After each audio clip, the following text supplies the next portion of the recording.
Hi friends, I'm here with Stephanie Syson from Biodynamic Botanicals, and we are just outside of Carbondale at Sustainable Settings, and Stephanie's been nice enough to give us a quick tour of her herb garden here, and maybe you could tell us a little bit about what's going on here. Sure.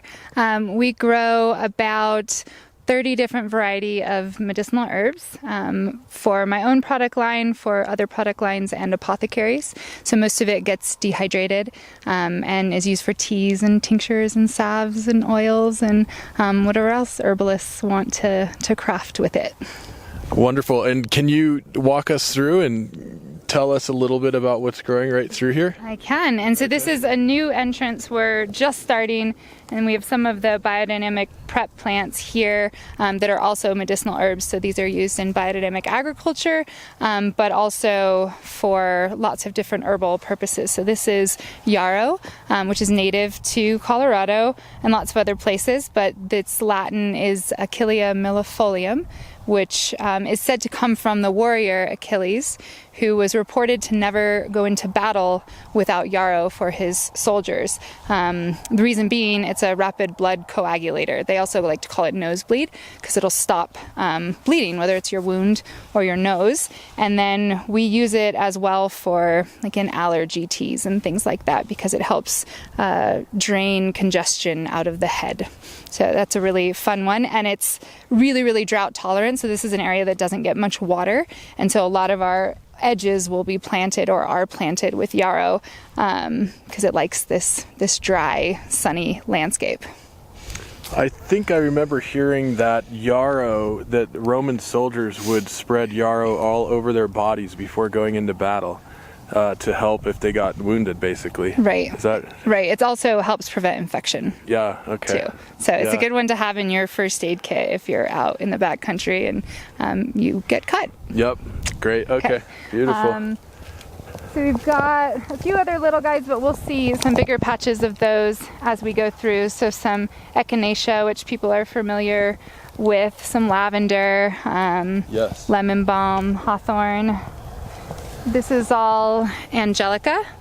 So this is native as well, and most folks will probably be familiar with it. It's in a lot of bitters, like in your cocktails, but a really beautiful root that most of the time the root's what we're using.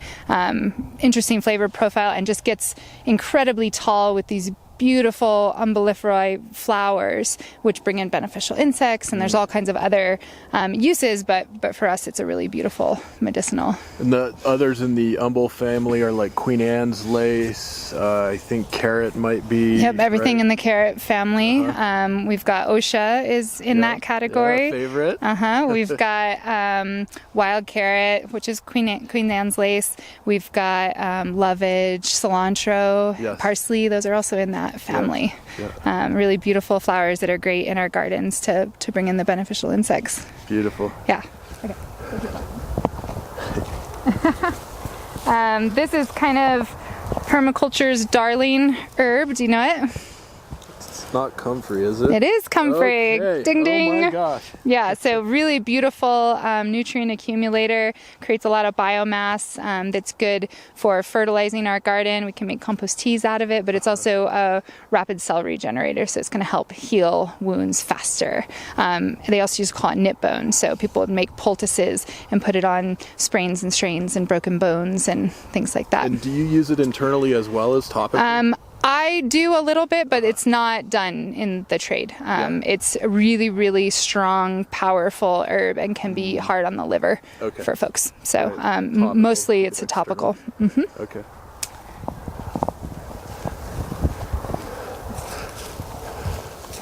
So we've got a smattering of other things in this area.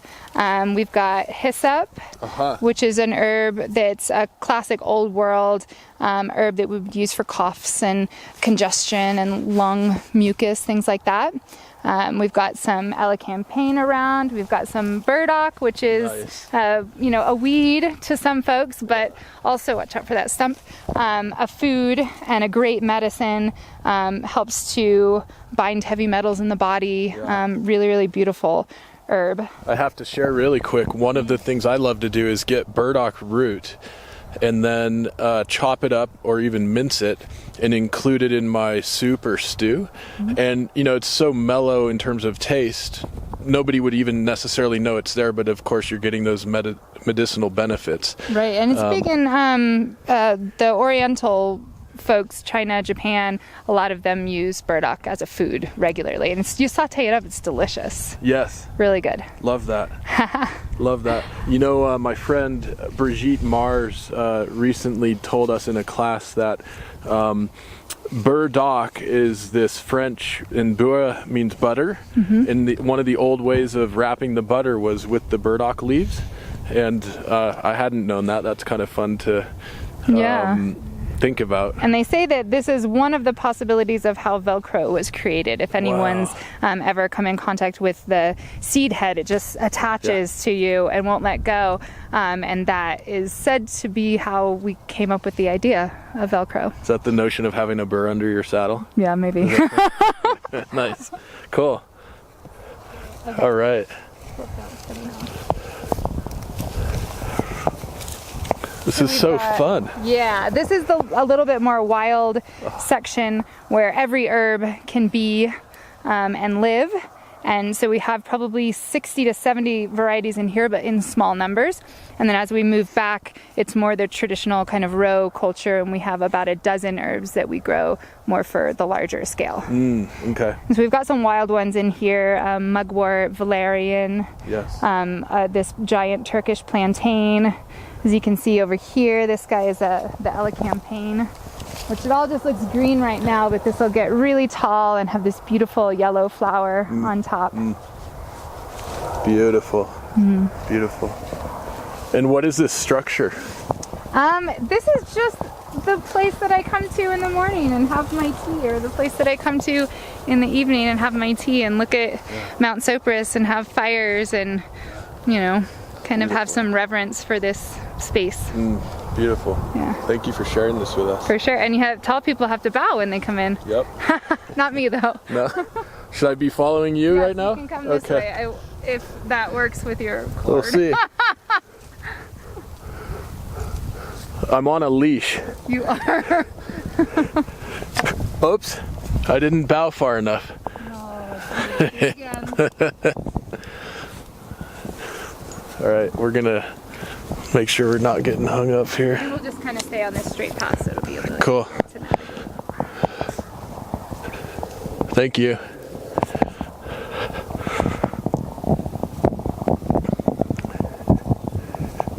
You know this one? Okay, don't tell me. Don't read my sign. Me. I didn't see it. I want to say it's motherwort. You are right. So, okay, beautiful. So we have a few patches of it around here. Motherwort is Leonoris cardiaca. Okay. It's a cardiac heart. Yeah. Leonoris lion, lion heart. Okay. So one, beautiful. It's actually just good to help heal the heart, but it's also used, it's a nervine. It's used for stress and anxiety, especially the type that is right here. It makes it hard to breathe in your upper heart region. It's an amazing... Like when a parent's worrying about a child. Potentially, right? Or lots of different scenarios. Motherwort? Yeah, it just calms those moms down just enough when you want to strangle those little ones. So we also have lots of other herbs in here, and we're really kind of walking the line between how wild we can keep it, because everything here except for the grass is an herb and is useful and medicinal. So how much can we let them play together in this polyculture while still being able to harvest a clean product and not have too much labor post-harvest trying to get the other things out of it, because we need it to be pure. So we've got plantain and clover. The next row goes into skullcap, which is a mint. You'll see it's all of this. Look at that. Across. How tall will that get? About here. Okay. With these really beautiful kind of light purple flowers. And this is another nervine that is really, really calming, great for kids, and helps to just kind of tone down any nervousness or anxiety, or if we've eaten too much sugar and we're all hyper or had too much caffeine, it just takes it down a notch. It's a really beautiful herb, and you can take it for long periods of time. So what would happen if we mixed some of that in our coffee in the morning? You'd probably be less edgy. Yeah. It's not going to counteract the caffeine, but just takes the kind of jitter out of it. Cool. Yeah. All right. And we were talking earlier about the nettle caterpillar that's moved in. Oh, yeah. So these are two big nettle beds, and we can find one that you guys can really see. I definitely see some right here. Yeah, they're really impressive. So they come, here's one. You see that? Oh, yeah. And will that destroy the foliage, or? Yeah. Okay, they're there to eat it. But they only come once per season, and nettle is a crop that we can get many cuttings off of. So I already took a cutting. They're coming in, they're taking their cutting, and then it'll regenerate, and I'll probably get 3 more cuttings this season. So it's their turn, and they need it too. And they won't go on anything else. Whether you're back east or here, if you have a large patch of nettles, you're probably gonna run into these guys, and they'll just end up, this is just the beginning, they'll be all over these crops, and just thousands of them. Well, you're good at sharing. Yeah, it's their turn. It's okay. That's impressive. That's wonderful, really, to hear that. Well, and I think if they, we'd have to figure something else out if it was a crop that wouldn't bounce back, or if they started moving on to other crops, or stayed around for too long and just kept reproducing. But that's not the situation with them. They just come and do their work, and then they'll move on, and we won't see them until next year. Beautiful. So, I think one of the things to note with that is just the incredible love and care, the sense of stewardship that goes into having this relationship with these insects. And there is, probably some of us would be inclined to want to kill or eradicate. And what you're doing is very different, and absolutely lovely to be able to experience. And they're really fascinating to watch. They're really good at their job, and then we get these beautiful moths that fly off. So it's a good relationship. I'm okay with them being here. That's wonderful. And of course, nettle is really important in the biodynamic practice. It is, and a lot of the herbs we grow here are important from a biodynamic perspective, but then also just from a nutritional and health perspective. And nettle is one of our best herbal antihistamines. So again, people are using it for allergies or to help the body assimilate iron and really provide some much needed vitamins and minerals. And it's delicious if you just want to eat it. Delicious. As soon as you heat it, the sting all goes away, so you don't have to worry about that. I've used it as a substitute for spinach, making things like lasagna and what have you. So it's so good, so good. Okay, and then we can just run through this, and then. Okay. Thank you for showing us all this. Sure. My gosh. So we're planning on doing these along these irrigation lines. Will be wild hedgerows. So we've already got some perennial willow and rose and choke cherry all planted along this. So each irrigation row will be just all tall perennial woody shrubs and grasses and everything that wants to just grow wild. And it's going to help us create some windbreaks, some microclimates, because this is a pasture, full sun all the time for everybody, full wind, and a lot of our herbs would really appreciate a little bit of shade or just a little bit more to work with. Like we said, the yarrow loves it dry, so where the irrigation doesn't hit is a great place for it. Where we have irrigation that's crossing over double, it's really wet, and so our mints and things like that climate. So the more microclimates I have, the more I can play my crops into that and give everybody what they want. Yeah. So the hedgerows will help to do that. Beautiful. There's catnip. Okay, yeah. And then we've got our mints. So we've got our spearmint, and then our big rows of comfrey, chocolate mint, peppermint, angelica, and then the same thing is happening here. This last year was Tulsi, but this year it'll move into the perennials with more mints and comfrey, and you can see the oats are seeded in. So oats like oatmeal, but we use the milky seed head. So before it's matured into a grain, it's a great for the nervous system, helps to rebuild the myelin sheath in the brain, a really nutritive, safe, long-term herb. And the straw is also a pretty popular crop in teas for vitamins and minerals. I've heard don't nursing mothers often use oat? Is that something I'm remembering correctly? I'm not familiar with that usage, but there's pretty much no one that wouldn't benefit from using oats. Yeah. It's just a good food safe, long-term building herb that helps to build us up and fortify our body, keep us strong. And it's great for us. Both red clover and oats are for the other areas out there, which are in vegetable production. We follow the vegetables around. Everyone else's cover crop is our medicinal crop. Right. So we get to feed the soil, we get to add the nitrogen with the clover, add the biomass with the oats, but also pull a crop off of it as well. That sounds to me like a win-win. It is a win, and we just rotate right around with the veggies. Awesome. That's wonderful. So it's a good deal. So do you have a very favorite herb, would you say? Of the moment. Okay. I think, let's see, last year was Clary Sage was my most favorite herb, and we had a 3-week drought right before it flowered, and the scent of it would just knock you to the ground anywhere you were, anywhere 500 feet from them. It was amazing. The year before that, it was blue vervain. It was one of my favorites. This year, I don't know yet. We'll see. Okay. Yeah. And let me say or ask a question, a little play on words with Why on Earth, the work we're doing with Why on Earth community. Why on earth is herbal medicine important for people? Well, these are plants that have adapted and evolved with us over time. They're our ancestors. They have this symbiotic relationship with us and this ability to adapt to place much quicker and longer term than we do.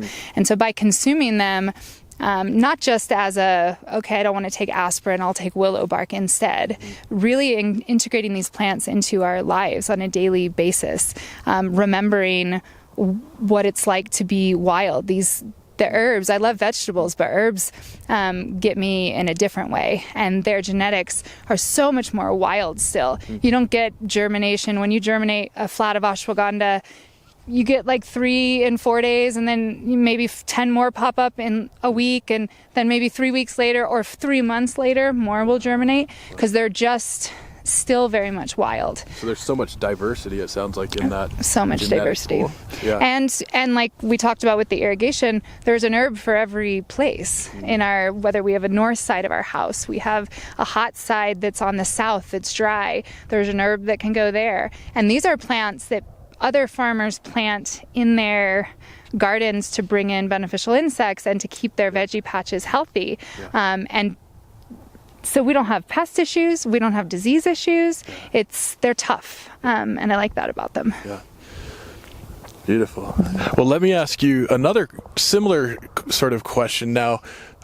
You're doing a lot. This is a biodynamic growing situation, and you're growing a lot of the herbs used in the biodynamic preps here, and of course soil is really central to all that. So let me ask you, why on earth is soil important? We all come from the soil. The soil is what we're standing on. It's for lack of a better term, the earth beneath our feet, the ground beneath our feet. The life in it creates everything else. We eat the plants, but they eat the soil. They eat the sun.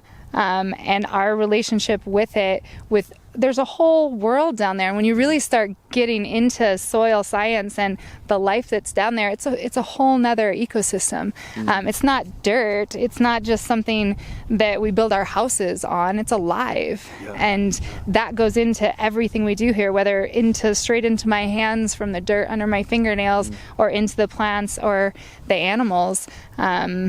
Everything is better when we care for this first. Everything else is easy. Beautiful. Well, Stephanie, thank you so much for giving us a little tour to experience what you're doing out here. It's absolutely beautiful. And I just want to reiterate, if anybody, although there's tremendous demand and you're selling often before harvesting, for folks who would like to learn more, they can go to biodynamicbotanicals.com. Correct. And we're here at Sustainable Settings, sustainablesettings.org. And thanks. People can come out and volunteer and learn about all these plants live and in person. Cool. Thank you so much. Thank you, Stephanie. Pleasure. Bye.